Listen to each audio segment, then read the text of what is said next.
Hey everyone, this is Song, and today's topic is by popular demand one of the topics suggested by one of my faithful followers on this topic around communication. So, if you are a sales leader or if you are a salesperson and you are actually preparing for a presentation, be it face to face or virtually, here are some tips that could potentially help you. Now, the question asked was around why is it so? Why am I more effective when I am presenting, training, selling in person as opposed to doing it virtually? Of course, the need to do things virtually was expedited by COVID.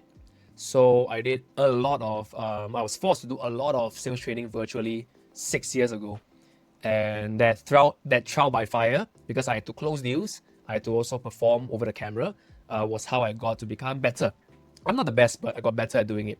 So here's the first reason why, if you are presenting or you're selling in person, you find that it's more effective than doing it virtually. And this is something, there's a tip behind it as well. First thing is this keyword called context. Okay, so whenever you're doing anything face to face, right, you have a lot of context. You can see things, you can feel things, you can hear things, and you can very clearly understand what is the very present nature of why you need to deliver a certain thing, why is this meeting happening. So as opposed to virtually, where if not enough prep work is being done, you really don't have enough context as to why this meeting is happening, why do we have to do this presentation. So the tip number one here is really around preparation.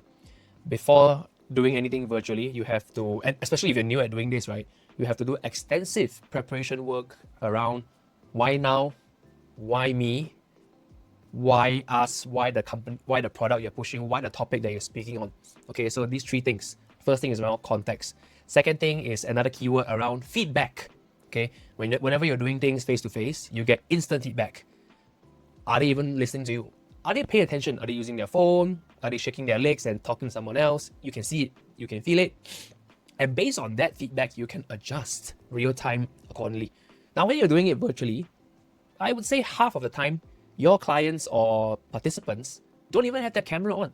How would you know, right? So that difference in having that feedback, right, it makes a huge load of difference. So something that I do, obviously, is I would very politely request for all of us, including me. I mean, if you want someone to on their camera, you better on yourself, right? To on your camera, just because it'll be easier for two-way communication. Now, if they don't want to on their camera, obviously you have to prepare. What do you have to prepare? You have to prepare extensive sets of questions. So you have to prepare questions around same thing. Why now? Why me? Why the product? Why the topic? Okay, so you have to prepare questions to ask to elicit information so that you can get feedback.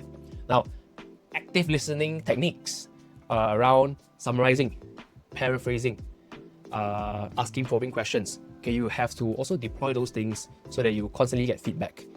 Rule of thumb is every few minutes, 10 minutes, 5 to 10 minutes, try to paraphrase, summarize, confirm understanding before you proceed forward. That way, the communication, the presentation or training will become much more engaging. Okay, the last thing is really around the ability to throw energy. Okay, when you're doing things face to face, people can feel you, hear you a lot better. The engagement and energy is a lot better. As opposed to virtually, now you're watching me virtually. Okay, if ever we get to meet in person, you will see that there's a big difference. Like I have big energy when you see me face to face. Now, how am I making up for this lack of energy and engagement here?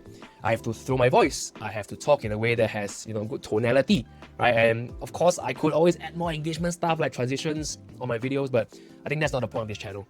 So plan your approach so that the energy and the engagement stays throughout.